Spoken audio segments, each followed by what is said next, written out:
Alamin natin kung bakit may tao sa iba't ibang panig ng mundo at umiikot sa sun ang mga planeta sa ating solar system. Ano ang kauna-unahang Olympic sport? Protect sa'yo, Mom. Potency Forte. Siga ng siga ang depensa laban sa sakit. Champions are not born. They are raised. Ang pagiging champion, hindi lang nadadaan sa swerte. Hindi lang sa gamit. Hindi lang sa dugo. Ang pagiging champion ay nasa tamang pagpapalaki. Nasa tamang habit, like having a healthy breakfast with Milo every morning. Para may energy to train every day. Para champion, on and off the court.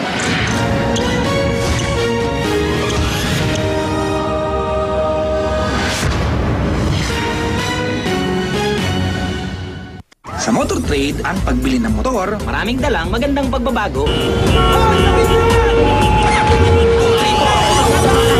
Dito ka dumiretso, maraming pagpipilian at maganda pa ang presyo mo sigurado. Alaga ka dito mo sigurado. Alaga ka dito sa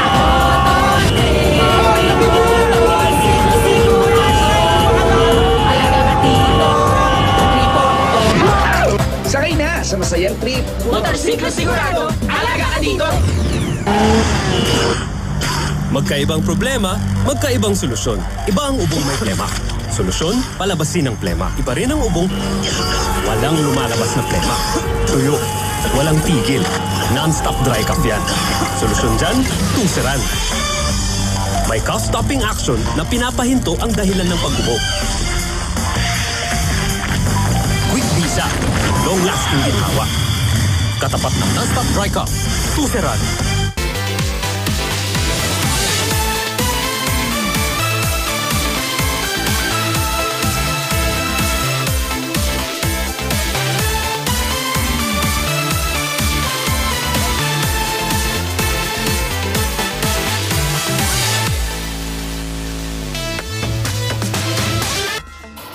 Ngayon na lang may nakatirang tao sa bawat sulok ng mundo.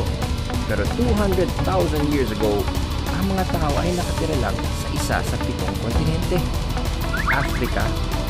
Migration ang tawag sa paglipat-lipat ng tirahan mula sa isang lugar punta sa ibang panig ng mundo. Ito ay ginagawa ng mga hayop mula sa pinakamaliit na daga hanggang sa pinakamalaking balyena, lalo pa ang mga tao. Isang magandang example ang pinakasikat na migratory bird sa Amerika, ang duck. Kung nakatira kayo sa Amerika, malamang hindi nyo makikita ang mga duck sa buong taon. Bakit kaya? Tama ang hula nyo, migration. Lumilipat sila ng lugar tuwing taglamig.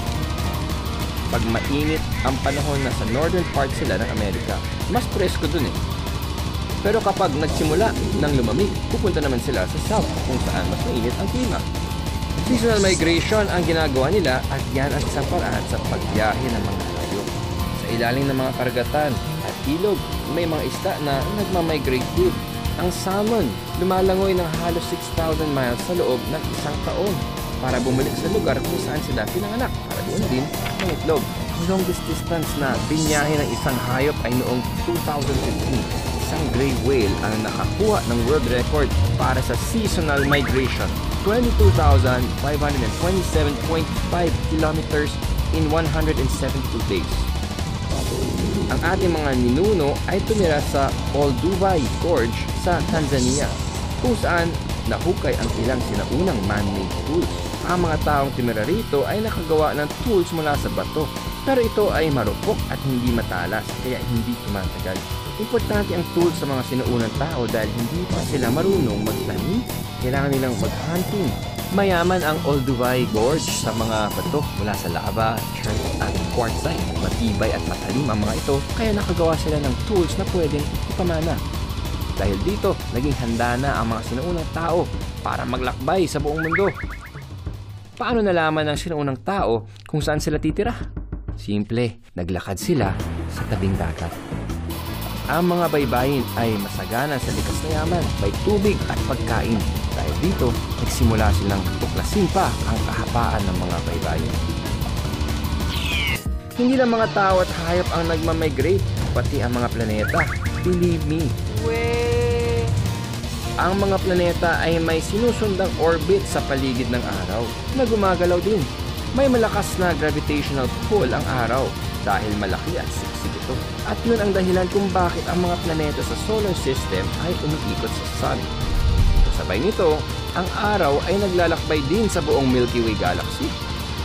Kasabay ang milyon-milyong bituin. Pinapanatili ng gravity ang mga planeta sa paglibot sa paligid ng araw. Pero ang bawat planeta ay may gravity rin. Ang Jupiter ay isang malaking planeta na may malakas na gravitational pull. May malawak na current of gas na nakapalibot sa araw na unti-unting humihila sa Jupiter papalapit sa Sun. Ang resulta nito, ang ibang mas malayong planeta tulad ng Saturn at Neptune ay lumalayo sa sentro ng ating solar system dahil hindi na sila nahihila ng malakas na gravity ng Jupiter. Hindi man kapanipaniwala, may time na walang nagbabakasyon. Pero nang maitatag ang Roman Empire, nauso ang pagbabakasyon.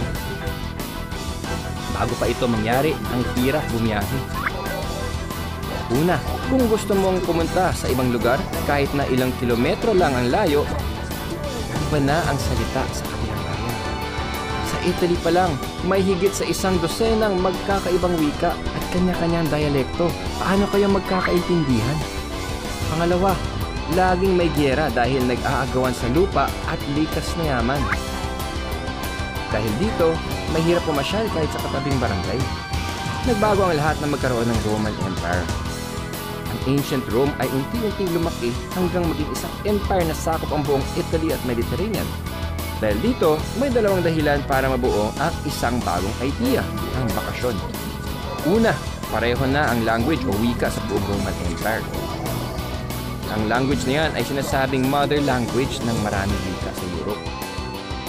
Nakilala rin bilang Romance languages. Alam niyo ba kung anong wika ito? A. Romanian, B. English, C. Italian, or D. Latin? Ang sagot ay D. Latin. Dahil nagkakaintindihan na ang mga tao kahit saan, mas madali nang bumiyahe sa ibang lugar. At dahil payapa at masagana sa buong Roman Empire, mas madali at mas masaya na rin pumasyal sa iba't ibang lugar. Naging safe din ang mga daan dahil sa Roman Army. Wala na mga bandidong natatakutan ang mga biyahero. Sa ancient Rome, ang mga pinakamayamang tao ay nagpapakasyon ng hanggang 2 taon. Nagpapagawa pa sila ng mansyon para doon magbakasyon. Ang ilan sa mga ito ay nakatayo pa rin hanggang ngayon. Wow! I believe! Isang dahilan para magbakasyon ay para manood ng longest running athletic competition, ang Olympics. Binuo ng mga ancient Greeks ang Olympics noong 776 BCE. Yan ang sabi ni Aristotle, isang ancient Greek philosopher. Noon pa man ay ginaganap ang Olympics tuwing ika-4 na taon lang. Sa first 200 years ng Olympics, mga taga-Olympia, Greece lang ang interesado dito. Kahit na ang buong Greece ay nasakop ng Rome, nananatiling maliit ang Olympics. Ito ay nagbago dahil sa isang tao, Caesar Augustus. Noong siya na ang namuno sa Roman Empire, gobyerno na ang nagpopondo. Kaya sa sumunod na taon, mas sumikat na ang Olympics. Yes! Ang tanong, ano ang pinakaunang Olympic sport? A. Shot put, B. Foot race, C. Long jump, or D. Archery. Ang kauna-unahang sport na na-record sa Olympics ay ang pinaka-basic sa lahat, ang foot race. Nagkakarera na ang mga tao sa Olympics ng higit pa sa 2,700 years.